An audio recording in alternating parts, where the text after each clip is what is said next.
నమస్కారం గురుగారు. నమస్తే అండి. శ్రీమన్మహాగణాధిపతయ నమః. శ్రీ గురుభ్యో నమః. గురువందనం.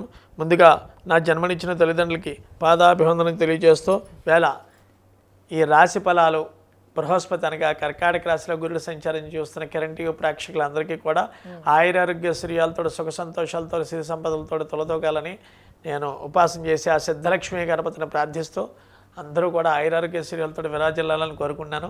గురు సంచారం వల్ల ఏ రాశి వారికి ఎలా ఉంటుందో అయితే తెలియజేస్తూ వస్తున్నాము. ఇప్పుడు వచ్చేసి మనం ధనుసు రాశి గురించి మాట్లాడుకుందాం గురు. అవునండి. ఈ ధనుసు రాశి వారికి ఎలా ఉండబోతుంది రాబోవు అంటే ముఖ్యంగా మే 26 నుండి అక్టోబర్ 17వ తారీఖు దాకా ఎలా ఉంటుందో తెలియజేస్తూ పరిహారాలు కూడా చెప్పండి గురు. తప్పకుండా అండి. ధనుసు రాశాధిపతి గురుడు. ధనుసు రాశి అంటే బాణం అని చెప్పడం జరుగుతుంది. వీళ్ళు వెళ్ళిపెట్టి ఉంటారు. ఈ ధనుసు రాశిలో చూసుకున్నట్టయితే మూలా నక్షత్రం 1, 2, 3, 4 పాదములు, పూర్వాషాఢ నక్షత్రం 1, 2, 3, 4 పాదములు మరియు కృత్తికా నక్షత్రం మూలా నక్షత్రం 1, 2, 3, 4 పాదములు, పూర్వాషాఢ నక్షత్రం 1, 2, 3, 4 పాదములు మరియు ఉత్తరాషాఢ నక్షత్రం 1వ పాదంలో జన్మించిన వారు ఈ ధనుసు రాశిలోకి వస్తారండి. ప్రత్యేకంగా చూసుకున్నట్లయితే వీళ్ళు భయం, ఆందోళన ఏదో జరిగిపోతుందని అఫర్మేషన్స్ బుర్రలో పెట్టేసుకుంటారు. దేనివల్ల అంటే ఈ యొక్క ప్రతి ఒక్క మానవతావళిలో మనం జన్మించి జ్యోతిష శాస్త్ర ప్రకారం 120 సంవత్సరాల మనిషి యొక్క ఆయుర్దాయం ఆడవారికైనా మగవారైనా ఈ భూమండలం మీద బతకడానికి 120 సంవత్సరాల ఆయుర్దాయం భగవంతుడు ఏర్పరిచాడు బ్రహ్మ. అంటే రవి దగ్గర నుంచి శుక్రుడి వరకు చూసుకుంటే 120 సంవత్సరాలు వస్తాయి. ఇక ఈ యొక్క మార్గ మధ్యంలో మనం జీవితం నడుస్తున్న విషయంలో ఏలినాడు శని, అర్ధాష్టమ శని, అష్టమ శని ఇందాక చెప్పడం జరిగింది నడుస్తూ ఉంటాయి. వీరికి ఈ ధనుసు రాశి వారికి చూసుకున్నట్లయితే ప్రధానంగా ఇప్పుడు అష్టమంలో గురుడు సంచరిస్తున్నాం. ఎప్పటి నుంచి గురుగారు అంటే మే 26వ తారీఖు దగ్గర నుంచి అక్టోబర్ 17, 2026 వరకు ఈ యొక్క గురుడి యొక్క సంచారం అష్టమంలో జరుగుతూ ఉంటుంది. ఈ అష్టమంలో గురుడు చాలామంది భయపడిపోతూ ఉంటారు, కానీ భయపడవలసిన అవసరం లేదు. ప్రధానంగా మూలా నక్షత్రంలో ఎవరైతే జన్మిస్తారో కేతు మహర్దశలో ఉదర సంబంధమైన అంటే లివర్ సంబంధం కానీ, ఇండైజేషన్ కానీ, కడుపు ఒబ్బడం కానీ, లివర్ దగ్గర ఒబ్బడం కానీ అవి ఎక్కువగా జరుగుతూ ఉంటాయి మూలా నక్షత్ర జాతకులు. ప్రధానంగా ఈ యొక్క మూలా నక్షత్రం వారికి ఉదర లివర్కి సంబంధించిన ఏర్పడడం అవి ఎక్కువగా జరుగుతూ ఉంటుంది. దానికి ఈ యొక్క రెమెడీస్ చేసుకుంటే అత్యద్భుతంగా ఉంటుంది చెప్పడం జరుగుతుంది. ఈ పూర్వాషాఢ నక్షత్రం వాళ్ళకి నేత్ర సంబంధమైన విషయాల్లో చాలా జాగ్రత్తగా ఉండాలి. ప్రధానంగా చిన్న వయసు వాళ్ళకైనా, పెద్ద వయసు వాళ్ళకైనా, మధ్య వయసు వాళ్ళకైనా, చిన్న వయసులోనే పూర్వాషాఢ నక్షత్రం అన్న వాళ్ళకి కళ్ళజోడు పడే ఆస్కారాలు ఎక్కువగా ఉన్నాయి. మార్గ మధ్యం రీత్యా యొక్క చదువుతున్న విద్యార్థులకు అనుకున్నట్లయితే ఈ 3rd year 4th year BTech చదువుతున్న వాళ్ళు ప్రత్యేకంగా మెకానికల్ కానీ ఈసీఈ గ్రూప్ వాళ్ళు ఎవరైతే ఉన్నారో ఈ పూర్వాషాఢ నక్షత్రం వాళ్ళకి బ్యాక్లాగ్స్ ఉండే ఆస్కారాలు బహు ఎక్కువగా ఉన్నాయి.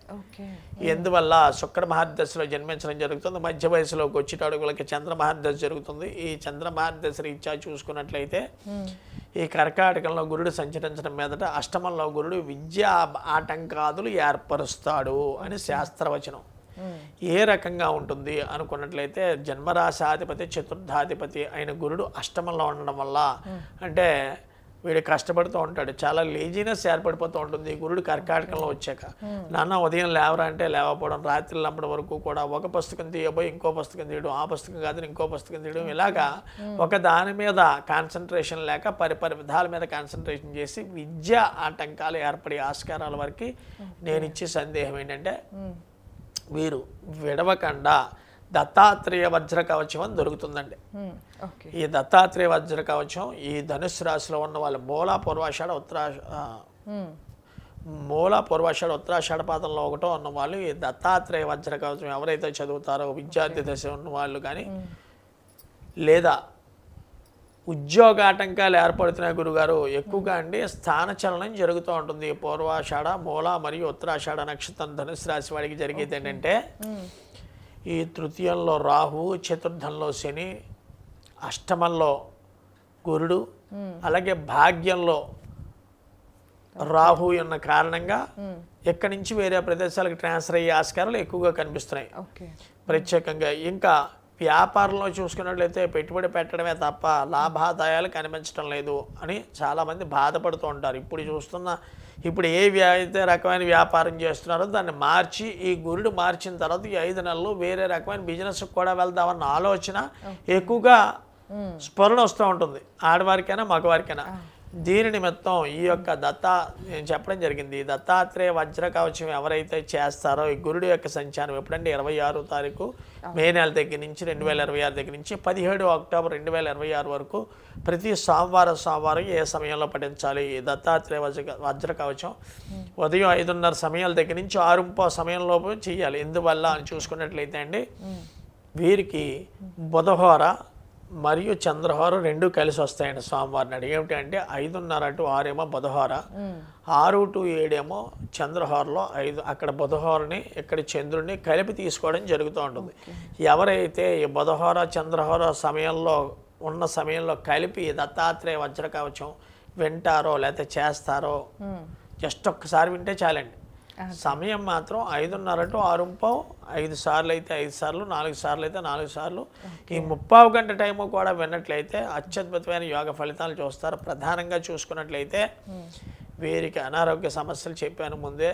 ఈ యొక్క మూలా నక్షత్ర జాతకులకైతే ఉదర సంబంధమైన విషయాలు ఉంటాయి. అదే పూర్వాషాఢ నక్షత్రం వాళ్ళకైతే నేత్ర సంబంధమైన విషయాల్లో చాలా జాగ్రత్తగా ఉండాలి. ఉత్తరాషాఢ నక్షత్రం 1వ పాదంలో వాళ్ళకు ఉన్నట్టయితే వేళ్ళు కొంకర్లు పోతూ ఉంటాయండి ఆటోమేటికల్లీ. ఇది ఫిట్సో కాదు, వేళ్ళు మాత్రం నరాల బలహీనత వల్ల ఆడవారికైనా మగవారికైనా చిన్నవాళ్ళు లేదు పెద్దవాళ్ళు కాదు వేళ్ళు కొంకర్లు ఎక్కుతూ ఉంటాయి ఈ యొక్క గురుడి యొక్క ప్రభావం వల్ల. కాబట్టి దత్తాత్రేయ వజ్ర కవచం చేసి మరియన్న యొక్క విశ్లేషాలకి జాతక ప్రభావం రీచ్ ఏ సమస్య ఉన్నా దానికి శాశ్వత పరిష్కారం ఇవ్వడం జరిగింది. కాబట్టి ఏమిటి అంటే ఈ యొక్క దశ మహావిద్యల్లో ఏ దేవతారాధన చేస్తే ఏ యొక్క జాతకుడు ఏ యొక్క లగ్నాత్తు వాడి యొక్క అష్టమ భావం కానీ సంపద మారక భావం కానీ వాక్శుద్ధి కానీ చతుర్థ స్థానం కానీ ఈ యొక్క స్థానాలు బట్టి యొక్క స్థితిగతులు మారుతూ ఉంటాయమ్మా. ఈ యొక్క స్థానాల రీత్యా ఆ యొక్క జాతకం పరిశీలించి ఆ వ్యక్తి ఏ దేవతారాధన చేస్తే మంచి అభివృద్ధి జరుగుతున్నది చెప్పడం జరుగుతుంది.